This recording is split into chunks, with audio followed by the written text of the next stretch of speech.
जय हिंद साथियों, welcome back to my channel Akhil Indian official.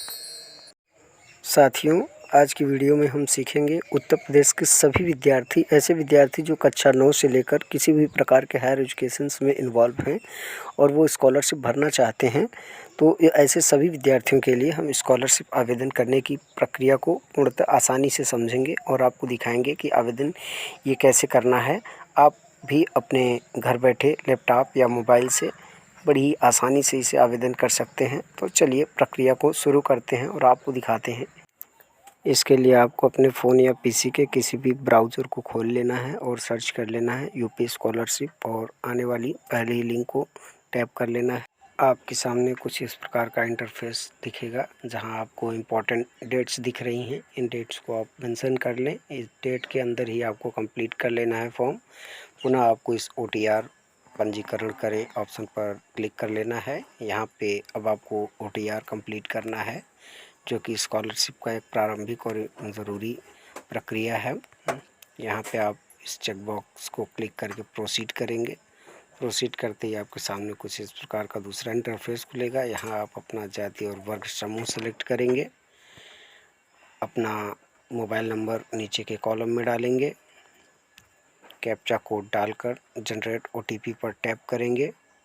आपके सामने एक OTP आ जाएगी आपके दिए गए नंबर पर।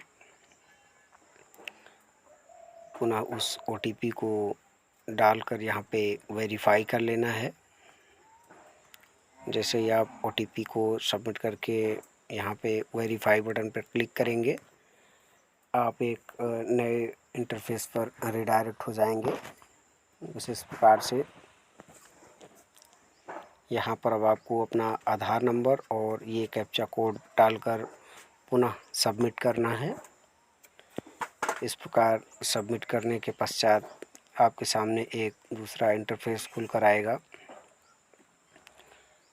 यहाँ पे इस नए इंटरफेस पर अब आपको आपका आधार और आधार से रिलेटेड इन्फॉर्मेशंस दिखेंगी। आप वेरीफाई eKYC ऑप्शन पर क्लिक करके यहाँ नीचे OTP डालेंगे।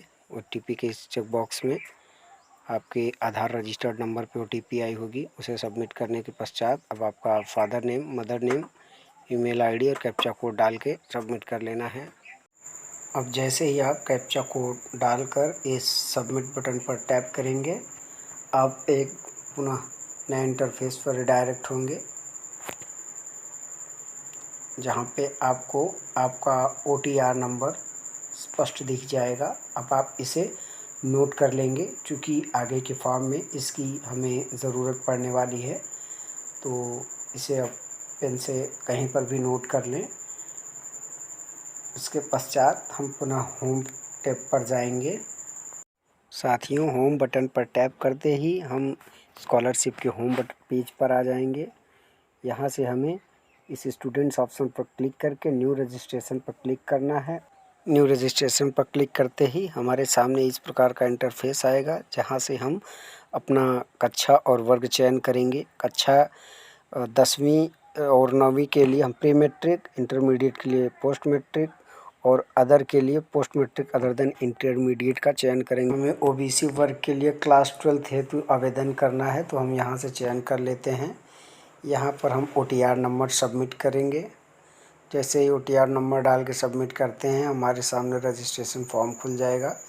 यहाँ पे हम अब अपना डिस्ट्रिक्ट चयन करेंगे, ज़िला, शिक्षण संस्थान को यहाँ पे सिलेक्ट करेंगे, जाति वर्ग समूह पुनः यहाँ पे चयन करेंगे, अपना धर्म चयन करेंगे और इसी प्रकार से हाई स्कूल उत्तीर्ण करने का वर्ष जो है आपका चयन करेंगे। और स्कूल का आपका बोर्ड क्या रहा है, यूपी बोर्ड, CBSE बोर्ड, वो चयन करेंगे।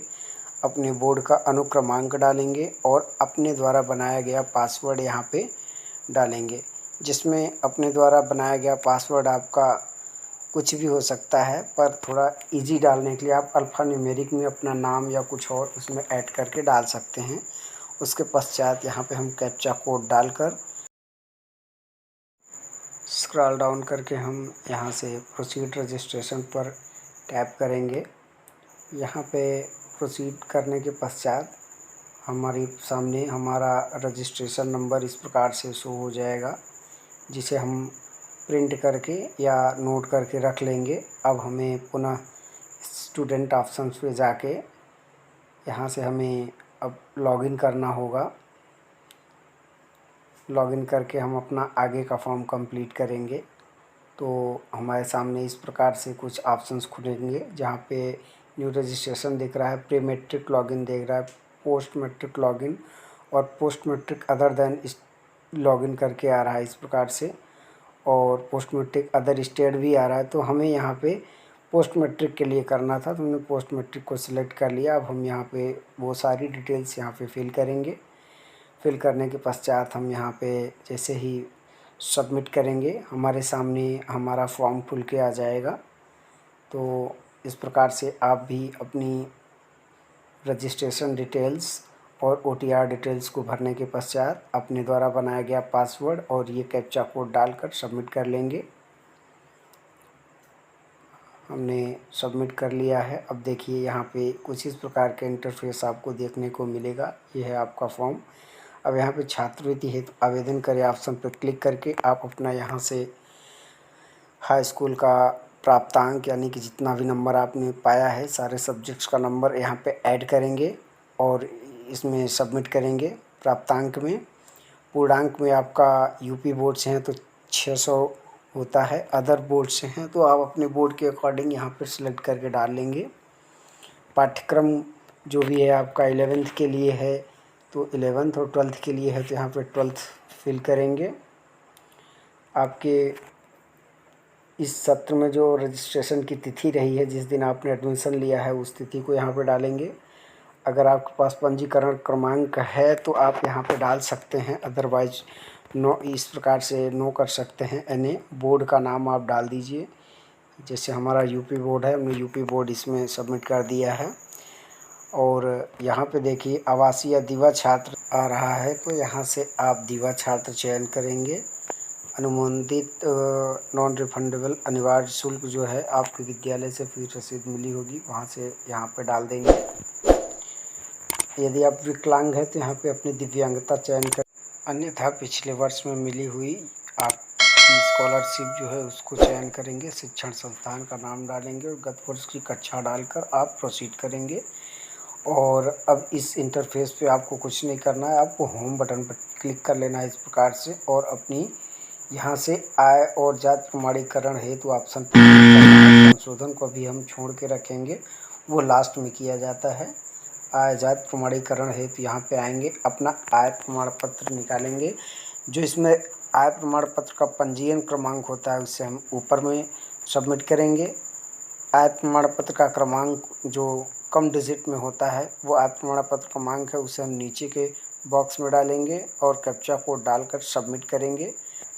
सबमिट करने के पश्चात कभी कभी आपके सामने कुछ इस प्रकार का इंटरफेस दिख सकता है जहां इनकम सर्वर बिजी दिख रहा है। आपको घबराना नहीं है, दोबारा से होम पेज पे आके अपना रजिस्ट्रेशन नंबर OTR वगैरह डाल के लॉगिन कर लेना है और पुनः आप अपने फॉर्म पर रिडायरेक्ट हो जाएंगे और वहीं पहुंच जाएंगे। आजादी प्रमाणीकरण हेतु फिर से आप यहाँ पे चयन करेंगे और आय प्रमाण पत्र की पंजीकरण संख्या यहाँ पर डालेंगे। सेकेंड बॉक्स में आप डालेंगे आय प्रमाण पत्र क्रमांक और थर्ड बॉक्स में कैप्चा कोड डालेंगे। ये डिटेल्स आपको प्रॉपर चेक करके ही डालना है, तो आप अपना आय प्रमाण पत्र अपने हाथ में लेकर प्रॉपर मिला करके ही इन डिटेल्स को भरें। जब आप ये सारी डिटेल्स को फिल कर लेंगे और सबमिट करेंगे तो स्क्रॉल डाउन करने पर आपको नीचे आपका डिटेल दिखेगा, जिसमें आपका आय का डिटेल्स यहाँ पे शो हो जाएगा कुछ इस प्रकार से। यहाँ पे आप वेरीफाई इनकम डिटेल्स पर क्लिक करेंगे। अब यहाँ पे आपसे कास्ट सर्टिफिकेट की डिटेल्स मांगी जा रही हैं। सेम वे में आप अपना कास्ट सर्टिफिकेट का आवेदन फॉर्म संख्या डालेंगे, जाति प्रमाण पत्र का क्रमांक डालेंगे, अपनी उपजाति का चयन करेंगे, फिर दिया गया कैप्चा कोड नीचे के ऑप्शन में इस चेक बॉक्स में भरेंगे। पुनः सेम वे में आप नीचे स्क्रॉल डाउन करेंगे तो आपका कास्ट सर्टिफिकेट का डिटेल फेच होके आ जाएगा। फिर आप इस कास्ट सर्टिफिकेट को भी वेरीफाई करेंगे। कास्ट सर्टिफिकेट वेरीफाई होते ही आपके सामने नेक्स्ट ऑप्शन प्रिंट प्रीव्यू का देखने को मिल जाएगा।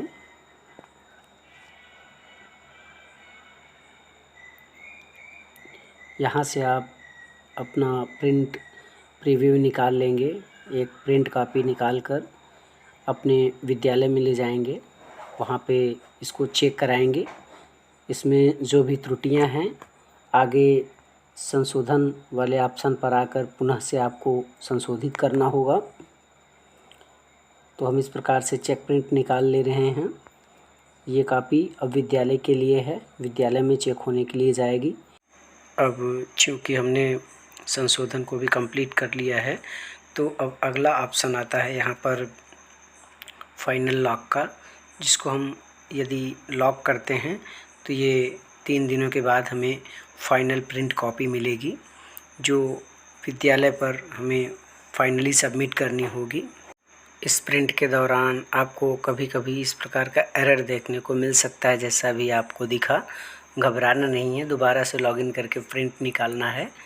क्योंकि अब 3 दिन हो चुके हैं हमें फॉर्म को कंप्लीट किए हुए, तो हम इसे प्रिंट कर रहे हैं। फाइनल प्रिंट अब ये विद्यालय हेतु जाएगा। साथियों, हमने संशोधन को कवर नहीं किया वीडियो में, हम इसे किसी अगले वीडियो में कवर करें। साथियों, इस वीडियो से रिलेटेड यदि कोई प्रश्न है आपके मन में, तो आप इस वीडियो के कमेंट बॉक्स में कमेंट करके आप हमसे पूछ सकते हैं। और किसी अन्य टॉपिक पर यदि वीडियो चाहते हैं तो भी आप अपना राय इस कमेंट बॉक्स में दे सकते हैं। फिर मिलेंगे किसी नए टॉपिक के साथ किसी अन्य वीडियो में। तब तक के लिए जय हिंद, वंदे मातरम।